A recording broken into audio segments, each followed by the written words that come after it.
guys? I'm Jason, this is the Freebird Garage, and today we are doing some swirl scratch removing. In my opinion, the best stuff that you can buy that's not that commercial marketed crap that's out there. This is something that you can really use on your bike that will take care of those nasty swirl marks, scratches that somehow you just end up with because you didn't see anything. Your belt buckle hit your tank or something you have. Let's show you guys what we're talking about. Right here, this Meguiar's Swirl Remover 2.0. I don't really know what the two, I don't know what 1.0 was or 1.5, I don't know. But this is the 2.0 version. They have like a scale graph here of like how thick their stuff gets with essentially the, the grit that's inside of it. And this is supposedly what I would call idiot proof, because if you get the heavier stuff and you don't know what you're doing, you can go right through your clear coat. And if you're using a buffer, you can burn through it real fast and you can be real pissed at yourself. But this is pretty safe on yourself. You're gonna have a pretty decent time of just removing your scratches on your tank or anything else. It's not like that fancy stuff you'll see that like Turtle Wax makes that says it's a scratch remover. That it does provide some grit inside of their compound. This is the right stuff to use in my opinion, because it's stuff that you would actually use on bodywork. That's what I look at. This should take it right out. So let's check out what I'm talking about right now. Bam. Right, you got a little scratch right here, but this area right here. Now, the swirls and all that stuff, it's been there for a while. I've buffed out this tank. It needs a good buffing once more. When I first got the bike, it was pretty dulled out. Like I got a real good shine back on it, but this happened over the summer. We're just talking about removing the dullness like that on your paint, bringing that back and getting it cleared up. All right, so let's get into it. You want to make sure that you're in a cool area. I'm in my garage, of course. It's winter out, so I'm not too worried about that, but don't do this in some 90-degree temps. You'll just bake the compound into your paint. It's just not a fun time trying to remove that. On top of trying to remove your scratches, start off with like a dime-sized area. I'm gonna grab some tape to show the difference here. I'm gonna tape that off. And what the tape will also help out with, on top of showing you where you're at, is just knowing that you're not getting carried away. I always tend to do that. I'll start here, and then I'll move my way, and then I'll think I'm over in the same spot. And I'm not a body guy by all means, but enough mess ups I've had with paint that I've learned some tricks to get some boo-boos out, some oops moments. I'm gonna tape this really off there just to get that area right here cleaned up here. There. All right. Good there.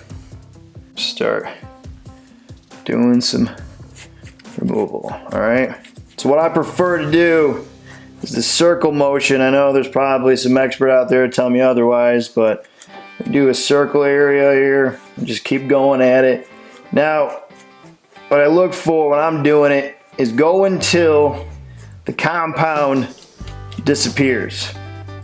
That's when you know you fully worked through the system of the compound. It'll clear up or it starts to get dry, and then we'll wipe it away, and we'll do a couple passes of that. So this will be pass number 1.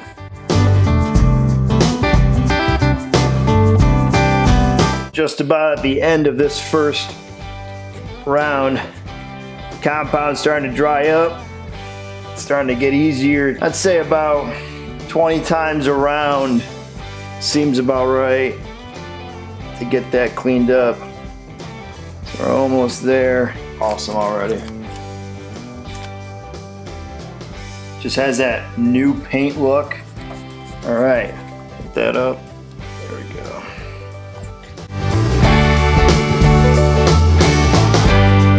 What I want to do is stay heavy on that scratch area for obvious reasons, because that's where it needs the most attention right now. And the other scuff mark has essentially disappeared. Just keep going here. All right, starting to dry up here on the second round. Pass number 3. See if this takes care of it. All right, I think we got it. All the edging off there. Let's remove this tape. All right, See the lines, of course, where the tape was at. Get rid of that here shortly. Get it with some quick detail. Now the spots could outshine the rest of the bike. You could see the cutout. Oh man, that's awesome. All right, now it just shows I gotta get the rest of the bike now cleaned up. But I'll show you guys what I got here going. And now the new spot just is like glossy black, like it was freshly painted. Man, that is awesome. So definitely recommend this stuff if you're trying to get out some good swirls on your bike. It's been a long time, or you got a scratch you've been meaning to get to and you don't want to go through the gimmicks and everything. This stuff rocks. I'm not sponsored by Meguiar's whatsoever. Just love promoting products that I had a hard time finding, that was difficult to track down, because there's 10,000 different, snake oils out there that will get you taken care of. This is just the tried and true. Rub it down, multiple passes, and you'll get a brand new looking paint job on your bike. Looks fantastic. Gotta get the rest of the tank all cleaned up now. As always, guys, that about wraps up for me in this one. I would greatly appreciate it if you could hit the subscribe button, tap that like, press that notification, leave a comment below, and tell me what you think. For those that have already subscribed, thank you, and as always, stay free, and I'll catch you guys later. Peace!